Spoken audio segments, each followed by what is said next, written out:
Yesterday, BJP has won in Rajasthan. One MLA from Hawa Mahal, sir, his name is Balmukund Acharya. He's called the officials, rank officials today and told that those non-veg stalls नहीं होने चाहिए streets पर sir. Officials को call करके बोल रहे कि non-veg stalls streets पर से हटा देना चाहिए, नहीं होने चाहिए. इस पर क्या कहें? नहीं, ये देखिए, ये गलत है. किसी को इख्तियार नहीं है. Freedom of expression means freedom of what you want to eat also. आप किसी को रोक नहीं सकते कि नॉन वेज स्टॉल नहीं रखेंगे, वेज स्टॉल रखना चाहिए. कैसा, कौन से कानून तहत करे? तो गैर गलत है ये, बिल्कुल फंडामेंटल राइट्स के खिलाफ है. आप आखिर किस बुनियाद पे आप बोलेंगे? क्या करना चाहेंगे आप? फिर वो लोग कहाँ पे अपना रोजगार तलाश करेंगे, कहाँ से अपना घर चलाएंगे? और उसमें क्या खाली मुसलमान है? उसमें गैर मुस्लिम भी हैं. अब मच्छी की दुकान है, अंडे की दुकान है, अंडा फ्राई की है, वो तो सब चलाते. उनको लोग क्या करेंगे? तो ये तो गलत है, बिल्कुल गलत फैसला है उनका. और हम उम्मीद करते हैं कि इस तरह के जो डिसीजंस अगर लिए जाएंगे तो इससे तो आप पहले ही बेरोजगारी ज्यादा है, गरीबी ज्यादा है, कीमतें आसमानों को छू रही हैं, और ऊपर से आप खाने पे टारगेट कर रहे हैं.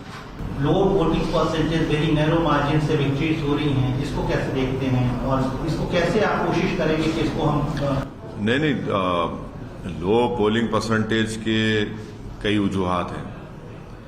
एक वजह यह है कि गैर जरूरी के हर बार सेंसिटिव के नाम पर पुलिस को, पैरामिलिट्री फोर्स को आप खड़ा कर देते हैं और बैरिकेड्स लगा देते हैं, रोड्स बंद कर देते हैं आप, और आप लोगों को निकल कर रोड जाने की तकलीफ हो जाती है उस दिन. तो वो एक वजह है. दूसरा वजह यह है कि हमारी कोई कमजोरी होंगी, हमको उसको दूर करना चाहिए. तीसरा यह है कि आवाम में भी थोड़ा इंटरेस्ट कम हो रहा है, छुट्टी मनाते उस दिन कि बाहर चले आते. तो ये अहम तीन चीजें. और चौथी चीज ये है कि पोलिंग बूथ जो है, मेरे को एक बात समझ में नहीं आ रही कि गवर्नमेंट के स्कूल्स जो है, गवर्नमेंट के स्कूल्स प्राइवेट बिल्डिंग में चल सकते हैं, तो पोलिंग बूथ प्राइवेट शादी खानों में क्यों नहीं आते भाई? कंप्लीटली मेरे को बिल्कुल ताजुब होता. इलेक्शन कमीशन ऑफ इंडिया को देखना चाहिए कि अगर पूरे इंडिया में गवर्नमेंट स्कूल प्राइवेट बिल्डिंग में चलते तो आप एक दिन के लिए क्यों नहीं लेते किसी मैरिज हॉल को?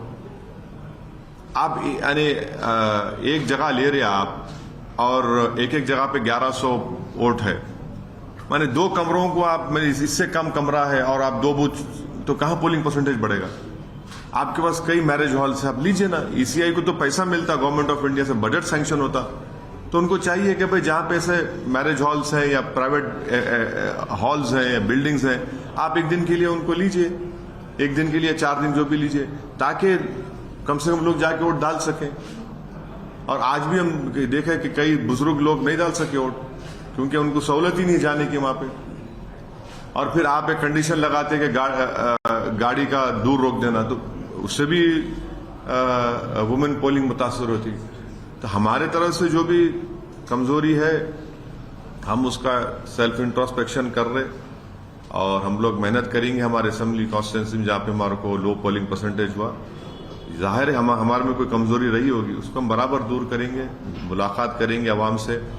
अब तो बूथ वाइज डेटा आता है, तो हम देख रहे हैं, उस पर काम होगा.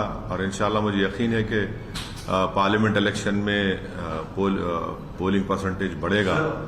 3 राज्यों में बीजेपी की हासिल की, और ये भी कहा जा रहा है कि अब नरेंद्र मोदी इनविंसिबल है, वो हैट्रिक करने जा रहे हैं. जिस प्रकार से उनके हौसले बुलंद हो गए और अभी ऑपोजिशन के पास चेहरा ही नहीं है, क्या आप भी समझते हैं सर कि 3 राज्यों के बाद बीजेपी काफी स्ट्रांग पोजीशन में है और ऑपोजिशन के पास मोदी का जवाब नहीं है? लाइटर वेन में मैं भी इनविजिबल था वहां पे, तब भी बीजेपी जीत गई.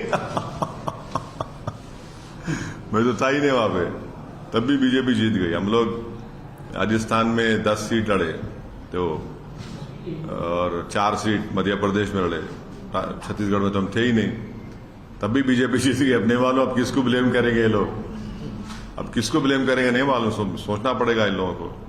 हमारी बीजेपी जीती वहां पर. यानी मध्य प्रदेश में जो मेजॉरिटी बीजेपी लेकर आई वो फॉर्मेडेबल है, वो बड़ी मेजॉरिटी है. वो इतने सीट के 140 के ऊपर लेके है ना. 160। आप बताइए, आप छत्तीसगढ़ में सिटिंग सीएम आपका है और इतना वो लोग वो थे वहां पे, आप राजस्थान में। तो यस, ये जो 3 स्टेट के डिसीजंस आए हिंदी हार्टलैंड के, ये तो कांग्रेस पार्टी के लिए बहुत बड़ा, इनके लिए एक क्या बोलना चाहिए उसको, सही लफ्ज क्या होगा, कांग्रेस पार्टी के लिए तो एक बहुत बड़ा कहीं ये उनके लिए नुकसानदेह साबित ना हो जाए 24 के लिए, क्योंकि 65 लोकसभा की सीट है उसमें, 65 लोकसभा की सीट है छत्तीसगढ़ में, मध्य प्रदेश, राजस्थान। 65 में से मेरे ख्याल से लास्ट टाइम एक कमलनाथ साहब के बेटे जीते थे, राजस्थान तो कंप्लीट वाइप आउट था, और छत्तीसगढ़ में शायद 1 या 2 जीते थे। मैंने बीजेपी 63 सीट जीती थी वहां पे लास्ट टाइम। तो यकीनन इनको, ये तो कांग्रेस पार्टी को बहुत बड़ा धक्का है ये। 3 स्टेट्स में आप एकदम तो पावर में थे आप, तो अब देखिए क्या होता है, कितने मोहब्बत की दुकान खुलती नहीं खुलती नहीं मालूम। सर, ये याकूबपुर और नामपल्ली में इतनी कम मेजॉरिटी आने की वजह क्या समझ? नहीं, याकूबपुरे में शायद हमको देखना पड़ेगा क्या कमजोरी थी हमसे, क्या काम नहीं हुआ है वहां पर, और इंशाल्लाह हम उस पर वर्क करेंगे। यकीनन हमारे लिए एक फिक्र की बात है, और मुझे पूरा यकीन है कि इस पर इंशाल्लाह ताला आप देखेंगे जल्द से जल्द उस पर काम शुरू होगा, और हम अपना पोलिंग परसेंटेज भी बढ़ाएंगे वहां पे, और जो भी कमजोरियां खामियां रही उसको इंशाल्लाह हम जरूर दूर करेंगे। मैं याकूबपुरे की आवाम का शुक्रिया अदा करता हूं कि उन्होंने हमको वोट भी दिया, नहीं भी दिया, और जो वोट डालने नहीं निकले, मैं उनसे भी गुजारिश करूंगा कि अगर आप निकल के वोट डालते, जो मजलिस के एक बहुत बड़े चाहने वाले हैं, तो इतना रिजल्ट आया, इससे बेहतर रिजल्ट आ सकता था। कांग्रेस के पास नंबर तो है लेकिन बहुत ज्यादा नंबर नहीं है। अगर किसी सूरत हाल में, किसी भी पॉसिबिलिटी में, कहाँ की बात कर रहे हैं आप? तेलंगाना की बात कर रहे हैं, तो वो आपको अप्रोच करते हैं, वो आपका हेल्प मांगते हैं, तो क्या एमआईएम इसके लिए दरवाजे खुले रखेंगे? क्यों मेरे पास क्यों आएंगे भाई? अगर आए सर पॉसिबिलिटी। अरे कहाँ आएंगे भाई मेरे पास?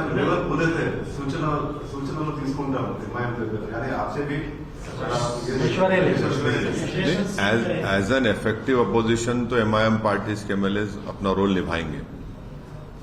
हम भी चाहेंगे कि तेलंगाना में अमन रहे, प्रोग्रेस रहे, प्रॉस्पेरिटी रहे, यहां पर किसी किस्म की तकलीफ ना हो किसी को भी, सेक्शन ऑफ सोसाइटी को। ये तो हमारा हमेशा का ताउन रहा है, ताउन रहेगा। अब आपका स्पेसिफिक सवाल का जवाब मेरे पास नहीं है, क्या होगा नहीं मालूम मेरे को, मगर हम तो अपनी लड़ाई लड़ते आए। मैं शुरू से कह रहा हूं आपको कि हम लोग जीतेंगे, कुछ भी कर लो आप, नहीं होने वाला है यहाँ पर।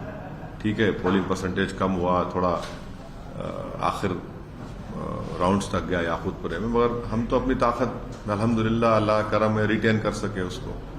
या भट्टी दलित चेहरा या रेड्डी चेहरा? नहीं, मेरे को लगता है कि अकबरुद्दीन ओवैसी, अहमद वलाला, माजिद हुसैन, ये बहुत काबिल हैं ये लोग। आप क्यों अंडर एस्टिमेट कर रहे हैं? नहीं, अगर लॉटरी उठी तो फिर इनका नाम क्यों नहीं उठना चाहिए? नहीं, ये क्या बात है? नहीं, ये क्या, अरे देखिए, ये उनकी पार्टी का फैसला है भाई, मैं क्या करूंगा उसमें। वो अब काबिलियत की बात आप कर रहे हैं, तो काबिल हमारे अकबर नहीं है क्या? वलाला नहीं है क्या? माजिद हुसैन नहीं है क्या? भाई 3 साल का मेयर, 2 मरतबा कॉर्पोरेटर, जुल्फिकार मेयर थे। काबिलियत की बात करें तो आप, काबिलियत में हम पीछे नहीं है। इसीलिए मेरा सवाल, पहला सवाल पर जाऊंगा सर। मेरा सवाल ये था कि अगर उन्होंने आपको अप्रोच किया तो क्या आप रूलिंग पार्टी के साथ for people's welfare you will work together? नहीं, अब अप्रोच करेंगे नहीं करेंगे, अब आपको कोई बोले हैं तो मेरे को नहीं मालूम, मुझे को तो नहीं बोले। सर, माइनॉरिटी का चेहरा उनके पास अभी फिलहाल तो नहीं दिख रहा है सर, तो अगर आपको अप्रोच करते हैं तो क्या करने के लिए? आपको दिख रहा है माइनॉरिटी का चेहरा हूं मैं इंडिया का चेहरा हूं, मैं भारत हूं। आप गैर जरूरी मेरे खानों में बांट रहे हैं हमारे को, आप मत बांटिए खानों में। Sir, yesterday's Muslim representations, BJP has become stronger in North India, in Central India, and the Congress party has become stronger, and India Alliance, Congress party has become stronger in the southern states. So in the coming elections, will it be a north versus south battle in the parliament? No. Don't ever do that. This is what BJP wants. And it is wrong to say that Congress is strong in south. You see, there is only 2% vote difference in Telangana. And in Karnataka, we don't know what will be the result when parliament elections take place. Thirdly, in Tamil Nadu, it is the AIA-DMK and the DMK who are in power, not Congress party. In Kerala, it is the UDF and the LDF over there. So I don't think so that is the right comparison to make. And this is north and south. Yes, BJP has won 3 elections in the Hindi heartland, and these are big victories for BJP. Defeating a Congress party in Chhattisgarh and retaining Madhya Pradesh state. And of course Rajasthan, they have every 5 years the government changes. It is a challenge for all of us come 2024, and it is a bigger challenge for the parties who are there in that INDI alliance.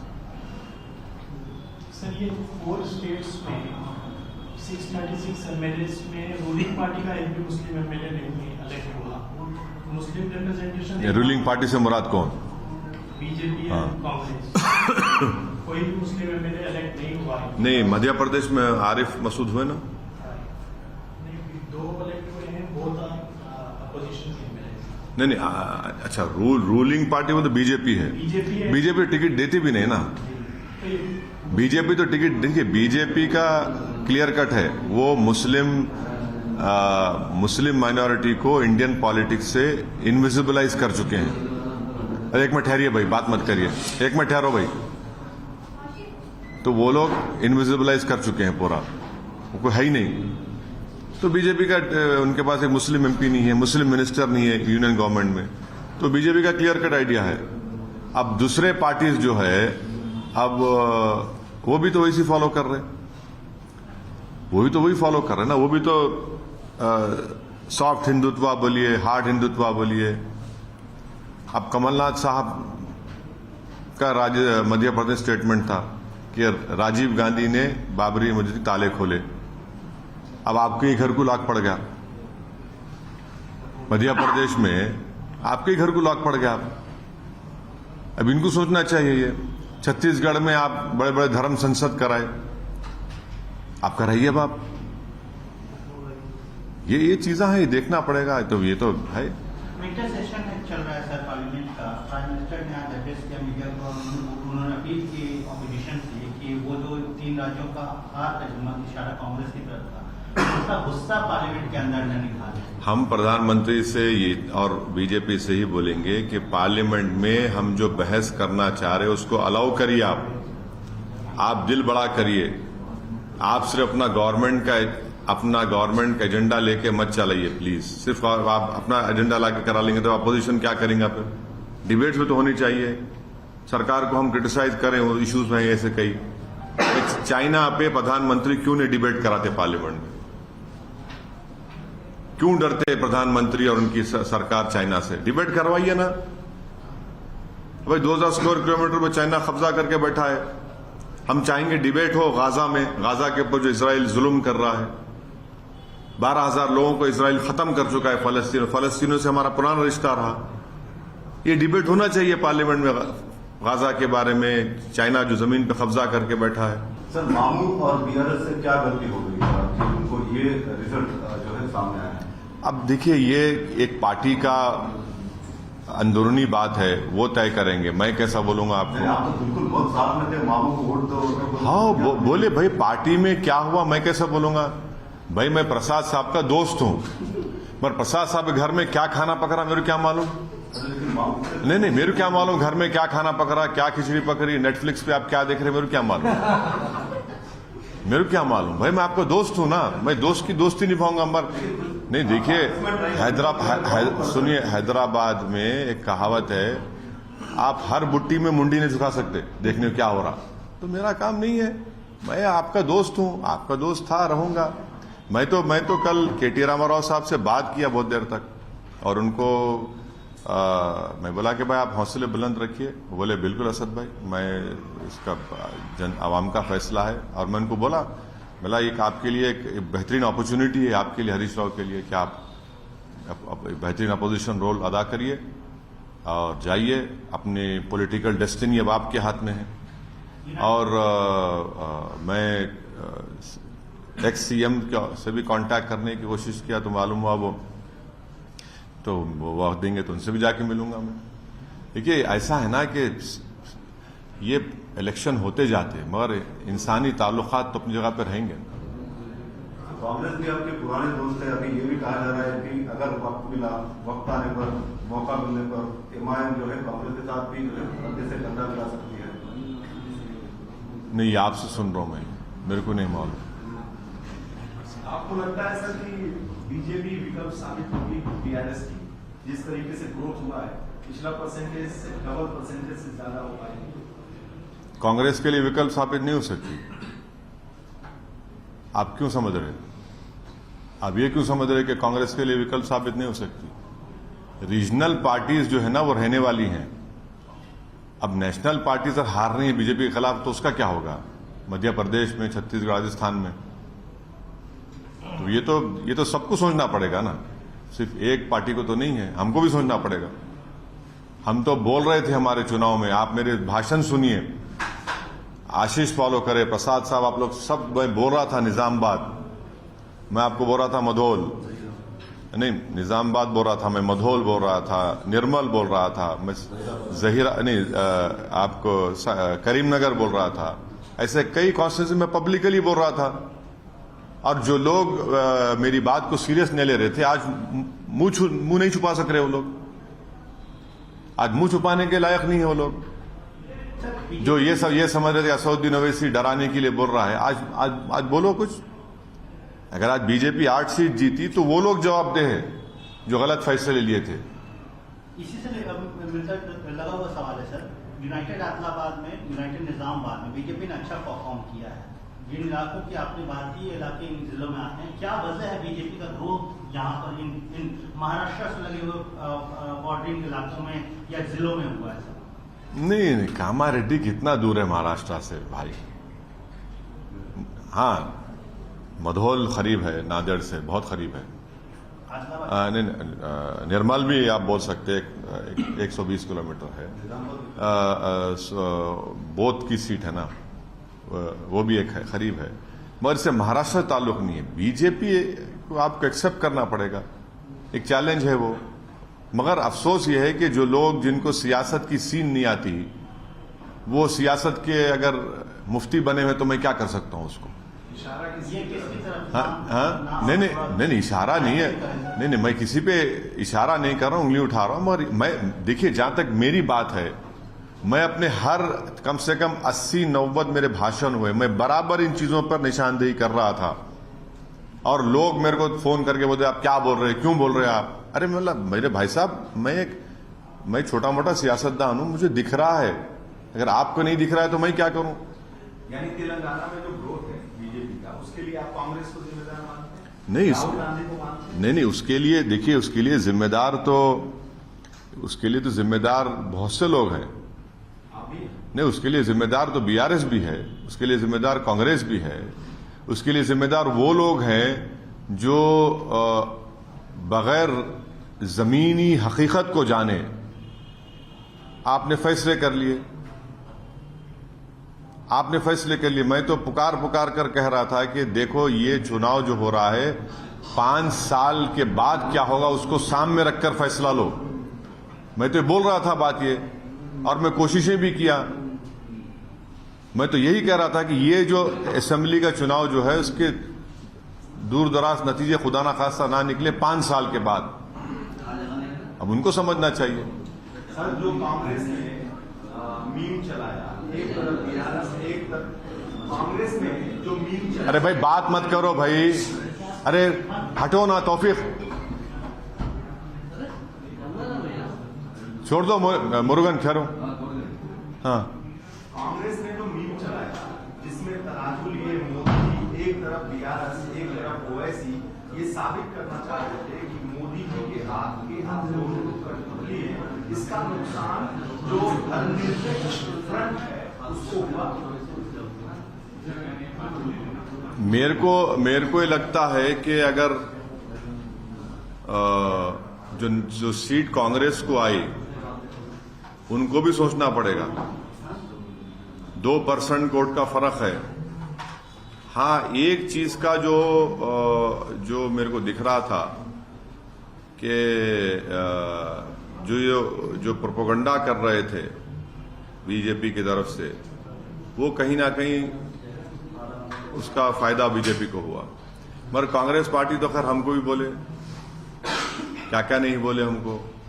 अब चुनाव हो चुका है, मगर अल्हम्दुलिल्लाह अवाम ने उसको मुस्तरद किया, रिजेक्ट किया। तो अब देखिए, मगर ये मैं ही तो कह रहा था अब आने से पहले कि मैं तो जिम्मेदार नहीं हूं राजस्थान, मध्य प्रदेश, छत्तीसगढ़ का। मैं तो था ही नहीं वहां पे। अब नहीं मालूम अब किसको जिम्मेदारी देंगे, किसको। हाँ, ईवीएम को देंगे। अच्छा, ठीक। तेलंगाना में सर कुछ मुस्लिम सोशियो स्पेशल ऑर्गेनाइजेशन ने भी चिट्ठी जारी कर कांग्रेस के पक्ष में मतदान करने की बात की। उनको कहा कि हम उनको एक्सटेंडिंग के कैंडिडेट्स को 67 सीट्स पर किया। उसका भी आपको लगता है कुछ असर पड़ा, ये जो सोशियो रिलीजियस ऑर्गेनाइजेशन? अब देखिए, चुनाव में हर एक को इख्तियार है अपनी अपनी फैसले देने का, हम किसी को रोक नहीं सकते। उन्होंने भी अपनी जिम्मेदारी को निभाया। सवाल आपने मुझसे किया था कि बीजेपी जो जीती है, मैं ये उस पर अपनी राय दिया हूं, मगर हम किसी को रोक नहीं सकते कि आप किसी की तायीद करें ना करें, उनका इख्तियार है। और ये भी सोचना चाहिए कि भाई कांग्रेस पार्टी से एक भी मुस्लिम विधायक जीतकर नहीं आया है, एक भी मुस्लिम विधायक जीतकर नहीं आया। 2 तो हमारे खिलाफ खड़े थे, 2 नहीं बल्कि कई खड़े, 3-4 जगह पे खड़े थे। तो ये भी तो रियलिटी है ना। अगर आप कुछ बोल रहे हैं, दावे कर रहे हैं, तो फिर the proof of the pudding is in eating बोलते हैं ना उसमें। लेकिन सर ये भी तो सही है कि ऑलमोस्ट 13% वोट शेयर है माइनॉरिटी, मुस्लिम माइनॉरिटी का यहाँ पे। बीआरएस ने 3 लोगों को टिकट दिया, कांग्रेस ने 6 लोगों को टिकट दिया, उसमें से जीतकर कांग्रेस जैसा कि कोई भी नहीं आ पा रहा है। तो माइनॉरिटी का इतना बड़ा पॉपुलेशन होते हुए उनका रिप्रेजेंटेशन यहाँ की असेंबली में अरे भाई, ये दोनों पार्टीज को बोलना चाहिए, क्यों नहीं जीत रहे? असदुद्दीन ओवैसी क्यों बोलेगा? ये इन दोनों पार्टीज को बोलना चाहिए ना, चाहे बीआरएस हो चाहे आपके कांग्रेस हो, ये उनको बोलना चाहिए। आप बताइए, जब हर कास्ट का आदमी जीत सकता है, रेड्डी कम्युनिटी 5% है तेलंगाना में, कितने एमएलए जीत कर आए भाई उनके? 43। दोनों पार्टीज में देख लो आप, दोनों पार्टीज को मिला लो आप दोनों पार्टीज को मिला लो, देख लो आप। फिर मुनूर कापू है, पद्माशाली है, मुदिराज है, गंगापुर आपके गौड्स है, यादवाज है, इस पर कोई बात ही नहीं करते आप लोग। आपको पूछना चाहिए भाई, आप लोग इतना ऊपर की बात करते, आप है ऊपर के मालूम मेरे को, मगर नीचे की भी बात करिए ना कभी। हो गया सर? हाँ, अनेरी कुछ पूछना है? 1 to 1 नहीं है सर, हमको इन्फॉर्मेशन नहीं था सर। नहीं अनेरी, वो अब आप पूछ लो, जो पूछना है पूछ लो। हमारे को भी नहीं था सर, हमारा तो कैमरा भी नहीं लगा। अरे चल, तू कहीं को आ रहे, तेरे कौन बोला तेरे को आने नहीं था तेरे को यहाँ पे? नहीं सर, आप एक अलग से दे दीजिए छोटा। अलग से सब कुछ देना पड़ता है भाई, मेरे को टाइम नहीं है मेरे को। कुछ आए सर? अरे आप पूछ लो भाई, मैं बैठा हूँ। आप एक काम करेंगे सर, थोड़े से हम लोग लेट आए, पूरे कैमरा माइक्स लगा देते, 2-3 सवाल पूछ लेते, हमको आप पूछ